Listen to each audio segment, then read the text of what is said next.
Hello everyone, आज की इस वीडियो में मैं आपसे शेयर करूंगी। कई सारे मुझे कमेंट्स आए थे कि कोई बोलता है कि हमारा बच्चा बोलता तो है, हम जो बोलते हैं वही बोलता है, यानी कि क्वेश्चन का आंसर नहीं करता है, सेम टू सेम बात रिपीट कर देता है।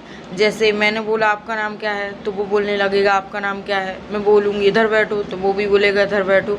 यानी कि उसको पता नहीं है कि बोलना क्या है इस सिचुएशन में। ऐसे इससे कुछ नुकसान हो गया, मैं बोलूँगी ये क्यों किया, तो बच्चा भी सामने से बोलने लगेगा ये क्यों किया। यानी कि वो खुद के मन से कुछ नहीं बोलता है, जो हम बोलते हैं सेम टू सेम वो बात को दोहरा देता है। तो ये प्रॉब्लम अक्सर बच्चों में आती है जो ऑटिज़्म के शिकार होते हैं उनमें, या फिर जिनने ज़्यादा स्क्रीन देखी हो, या फिर स्पीच डिले जिनमें हो, ऐसे बच्चे बात को रिपीट करते हैं। तो देखिए, मेरी लड़की भी पहले बातों को रिपीट करती थी, और अब हम जानते हैं कि कैसे मैंने बेटी का ये बिहेवियर ठीक किया है। और बच्चे क्यों, मेन बात ये सोचिए, आपके बच्चे क्यों बात को रिपीट करते हैं, इसका मैं आंसर आपको दूंगी। देखिए, बच्चे बातों को रिपीट इसलिए करते हैं कि बच्चे को समझ ही नहीं आता है कि मुझे क्या बोलना है। यानी कि मैंने बोला आप क्या कर रहे हो, तो बच्चा भी बोलेगा आप क्या कर रहे हो। यानी कि बच्चे को आंसर देना चाहिए, बच्चे को बोलना चाहिए मैं खाना खा रही हूँ। तो बच्चा ऐसा नहीं बोलता है, शुरू में हमको सिखाना पड़ता है। बच्चा से हम जो भी क्वेश्चन करते हैं वो वही क्वेश्चन रिपीट करने लगता है, क्योंकि उसके दिमाग में समझ नहीं आता है कि हमको आंसर करना है, हमको सेम टू सेम नहीं बोलना है, हमको उस चीज़ का आंसर करना है। तो हमको बच्चे को ये सब सिखाना होगा। शुरू में हमें बच्चे को क्वेश्चन का आंसर करना सिखाना होगा, फिर उसके बाद बच्चे में अंडरस्टैंडिंग बढ़ेगी, तब वो हमारी बात को रिपीट नहीं करेगा। और कोई पेरेंट्स बोलता है कि वो सिंपल सी बातों का बच्चा जवाब दे देता है, पर जो कठिन बात होती है उसका जवाब नहीं दे पाता है। तो देखिए, वो भी आप बच्चे को सिखा सकते हैं। जैसे बहुत से लोग बोलते हैं कि हमारा बच्चा क्यों का जवाब नहीं दे पाता है, तो मेरी लड़की भी पहले क्यों का जवाब नहीं दे पाती थी, तो मैंने उसको इस तरीके से सिखाया। जैसे उससे कोई नुकसान हो गया, ऐसे ऑयल की बोतल गिर गई और टूट गई और ऑयल फैल गया, तो मैं उसको बोलूँगी कि आपने ये क्यों किया। अब देखिए, बच्चे को बताना नहीं आता है, उसको पता नहीं है कि इस सिचुएशन में क्या आंसर करना है, किस तरीके से बोलना है। तो बच्चे को आपको खुद को सिखाना होगा। जो आंसर आप बच्चे से चाहते हो, पहले आप उसको सिखाइए, फिर बच्चा उसी अनुसार वही आंसर और भी चीज़ों पे अप्लाई करके उसको आम जीवन में वही बच्चा उपयोग कर पाएगा।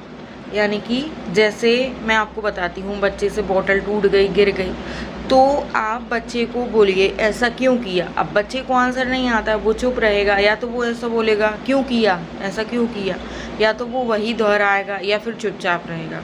तो देखिए, आपको बच्चे को बोलना है कि जब ऐसा हो जाए तो आपको ये बोलना है। बच्चे को बोलो कि मैंने जानबूझकर नहीं गिराई है, अपने आप गिर गई है। या फिर ऐसा बोलो कि मैंने जानबूझ के नहीं गिराई है, गलती से गिर गई है। तो बच्चे को ये सब सिखाइए, क्योंकि बच्चे को पता ही नहीं है कि इस सिचुएशन में क्या आंसर करना है।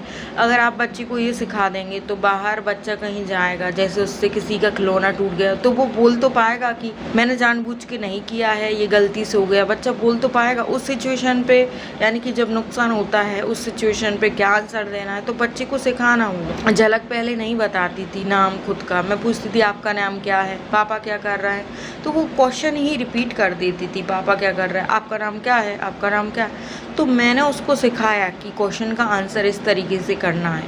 क्वेश्चन का आंसर किस तरीके से करना है, इस टॉपिक पे अलग से डिटेल से वीडियो है मेरे चैनल पर, वो आप देख सकते हैं। और आप कुछ भी बोलते हैं तो बच्चा रिपीट करता है। झलक भी बहुत ही ज़्यादा रिपीट करती थी। स्कूल में भी कोई बोलता था, स्कूल में वो बच्चों को मारती थी, जब बोलती थी किसी को टच करना नहीं है, तो वो भी रिपीट कर देती थी किसी को टच करना नहीं है, जबकि उसको बोलना चाहिए हाँ ठीक है अब टच नहीं करूँगी। यानी कि पहले वो सेम टू सेम रिपीट करती थी, फिर धीरे धीरे मैंने उसको आंसर करना सिखाया, मैंने उसको बताया जो भी आंसर करना होता है। फिर बच्चा आम जीवन में वही यूज़ करता है। ऐसा नहीं है कि हम उसको रटाएं, हमको उसको सिखाना है कि किस सिचुएशन में किस टाइप का आंसर देना है, किस सिचुएशन में रिपीट करना है, किस सिचुएशन में कैसे रिप्लाई करना है, क्या बोलना है, क्या नहीं बोलना है, सब कुछ हमको सिखाना होगा। ऐसा नहीं है कि हर चीज़ हमको रटवाना है बच्चे को, हर सेंटेंस हर चीज़ हमको रटवाना है, ऐसा नहीं है। हमें बस 1-2 बार ही बताना है बच्चे को वो चीज़, उस तरीके का आंसर देना, फिर बाद में बच्चा खुद ही बोलने लगता है। अब देखिए, आपको बच्चे को सिखाना है कि आप क्या कर रहे हो, तो बच्चे को आंसर करना है कि मैं खाना खा रहा हूँ, तो बच्चा भी यही बोलता है आप क्या कर रहे हो। आपको बच्चे को सिखाना है और करेक्ट करना है। जब आप बोल रहे हो कि आप क्या कर रहे हो, अगर बच्चे ने बोल दिया आप क्या कर रहे हो, तो आप बच्चे को तुरंत रोको, बोलो नहीं ऐसा नहीं बोलना है, ऐसा बोलो कि मैं खाना खा रहा हूँ, मैं खाना खा रहा हूँ। तो बच्चे को बोलो कि ऐसे बोलना है। अब फिर आप पूछो खाना किसने बनाया, तो बच्चा भी रिपीट करेगा खाना किसने बनाया, तो आप बच्चे को बोलो कि खाना मम्मी ने बनाया या फिर मम्मी ने बनाया। और इस तरीके से आप बच्चे को सिखाइए, बार बार कन्वर्सेशन, जितना ज़्यादा आप बच्चे से बातें करेंगे, कन्वर्सेशन करेंगे, उतनी जल्दी ही आपका बच्चा बोलने लगेगा और आप चाहते हो उस टाइप का वो बोलने लगेगा। अब कुछ पेरेंट्स बोलते हैं कि बच्चा जो स्कूल में चीज़ें जो देख के आता है, कहीं भी देख के आता है, तो वो उसका आंसर नहीं करता है और उसको एक्सप्लेन पूरी तरह से नहीं कर पाता है। तो देखिए, वो भी आपको सिखाना ही होगा। आपको बच्चे को बार बार वही चीज़ें दोहराना है। जितना ज़्यादा आप बच्चे से बातें करेंगे, बच्चा उतना ही ज़्यादा सीखेगा, बच्चे की भाषा का विकास उतना ही ज़्यादा होगा। बस आपको पूरा दिन बोलते ही रहना है, बोलते ही रहना है। अब देखिए, आप किचन में काम कर रहे हैं, खाना बना रहे हैं, तो बच्चे को बोलिए देखो मम्मी क्या कर रही है। पहले आपको देखो बोलना होगा, क्योंकि बच्चा तो अपनी धुन में है। तो आप देखो बोलोगे, उसको पास में बिठाओगे तभी तो वो देखेगा। तो आपको बच्चे को बोलना है देखो मैं क्या कर रही हूँ, मैं खाना बना रही हूँ, मैं खाना कैसे बना रही हूँ, खाने में क्या बना रही हूँ। आज मैं पनीर की सब्ज़ी बना रही हूँ, देखो पनीर की सब्ज़ी में क्या क्या डलता है, पनीर डलता है, ऑयल डलता है, मिर्ची धनिया डलता है, साल्ट डलता है, ये देखो क्या क्या डाला है मैं।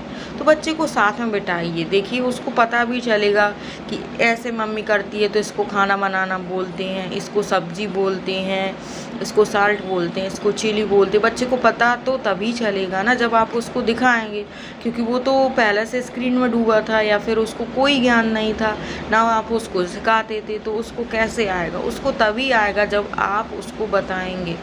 और आपको ही शुरू में सब आंसर बताना है कि किस चीज़ का क्या आंसर करना है। झलक को मैं पहले पूछती थी कि पापा क्या कर रहा है, अंकल क्या कर रहे हैं, मैं क्या कर रही हूँ, तुम क्या कर रहे हो, कुछ भी नहीं बता पाती थी। फिर धीरे धीरे मैंने उस पर काम किया, इस तरीके से मैंने उस पर काम किया कि मैं उसको बोलती थी कि देखो अंकल क्या कर रहे हैं, अंकल पानी फेंक रहे हैं। मैं उसको बोलती थी, मैं ही क्वेश्चन करती थी और मैं ही आंसर करती। शुरू में आपको बच्चे को क्वेश्चन आंसर सिखाना है, तो आपको ही क्वेश्चन करना होगा और आपको ही आंसर करना होगा। तो मैं उसको बोलती थी देखो अंकल क्या कर रहे हैं, अंकल पानी फेंक रहे हैं, पापा क्या कर रहे हैं, पापा टीवी देख रहे हैं। फिर मैं उसको डेली डेली ऐसे बोलती, मम्मी क्या कर रही है, मम्मी खाना बना रही है, आंटी क्या कर रही है, आंटी गेहूँ साफ कर रही है। तो बच्चे को दिमाग में आएगा क्या कर रही है, कर रही का मतलब क्या है, कुछ काम करना है। तो बच्चे के दिमाग में घुसेगा कि इस चीज़ को करना बोलते हैं, कुछ काम करना, तो हमको उसका आंसर देना है। तो ऐसे करते ही 1-2 महीने के अंदर ही झलक क्वेश्चन का आंसर करने लगी थी, इस तरीके का कि कौन क्या कर रहा है। क्योंकि मैं उसे पूरा दिन बताती ही रहती थी, मैं क्या कर रही हूँ, पापा क्या कर रहे हैं, चलो हम अब कपड़े सुखाते हैं, चलो अब हम कपड़े धोते हैं। मैंने साबुन लगा दी, मैंने पानी डाला, मैंने ब्रश घिस दिया, इसको ब्रश बोलते हैं, इसको बाल्टी बोलते हैं, इसको पानी बोलते हैं। पूरी चीज़ें दिन भर उसको बोलते ही रहना है, आपको मुँह बंद नहीं रखना है, क्योंकि उसका एज गैप हो गया है, उसने बीच में कुछ भी शब्द नहीं सीखे हैं। बच्चा जब सुनेगा नहीं तो कहाँ से बोलेगा, कहाँ से सीखेगा। आप ही सबसे बड़े थेरेपिस्ट हो, आप ही अपने घर पे बच्चे को सिखाइए। बाहर थेरेपी पे आप भेजोगे बच्चे को 1 घंटा, तो 1 घंटा में वो क्या सीखेगा, 1 घंटा में वो कुछ भी नहीं सीख पाएगा। जबकि आप घर पे ही आप उसको बोलेंगे तो बच्चा जल्दी ही बोलने लगेगा, सीखने समझने लगेगा। देखिए ऑटिज्म बच्चा क्यों नहीं सीख समझ पाता, क्योंकि उसको भाषा का ज्ञान नहीं होता है, उसको बोलना नहीं आता है। अगर बच्चा बोलने लगेगा तो आधे से ज़्यादा सिम्टम्स ऑटिज्म के उसके ऐसे ही चले जाएंगे। तो आपको बच्चे को फोकस करना है, बोलना ही मेन इम्पोर्टेंट है। बच्चे में ऑटिज्म के सिम्टम्स आते हैं, सबसे पहले स्पीच डिले ही सिम्टम्स उसमें आता है, बाकी सिम्टम्स बाद में आते हैं। तो अगर स्पीच ही उसकी अच्छी हो जाएगी तो बच्चा अपने आप ही रिकवर होने लगेगा। बस आपको उसकी स्पीच पे काम करना होगा, स्पीच को उसको आपको बहुत बेहतर करना होगा। जब बच्चे की स्पीच अच्छी होगी तो ना वो रोएगा ना जिद करेगा, क्योंकि बच्चा रोता जिद करता है, इसलिए रोता है कि उसको अपनी बात को एक्सप्रेस करना नहीं आता है, उसको बोलना नहीं आता है, क्योंकि आपने उसको सिखाया ही नहीं। जो नॉर्मल बच्चे होते हैं वो अपने आप ही सीख जाते हैं, उनको सिखाना नहीं पड़ता है। पर जो स्क्रीन देखते हैं जिनमें ऑटिस्टिक फीचर आ जाते हैं तो उनको हर चीज़ आपको सिखाना होता है, नॉर्मल ट्रैक पे लाना होता है, फिर तब जाके वो इस लेवल पे आ जाते हैं कि वो सब कुछ बोलने लगते हैं, नॉर्मल चाइल्ड की तरह ही अपने आप बाद में सीखने लगते हैं। बाद में सब कुछ आपको सिखाना नहीं पड़ता है। तो पेरेंट्स, अगर आपको और कुछ पूछना है इस वीडियो के बारे में तो आप मुझे कमेंट करके पूछ सकते हो। वीडियो अच्छा लगा हो तो लाइक और शेयर कर दें, चैनल पर नए हैं तो सब्सक्राइब भी ज़रूर कर दें। तो चलिए आज के लिए बस इतना ही।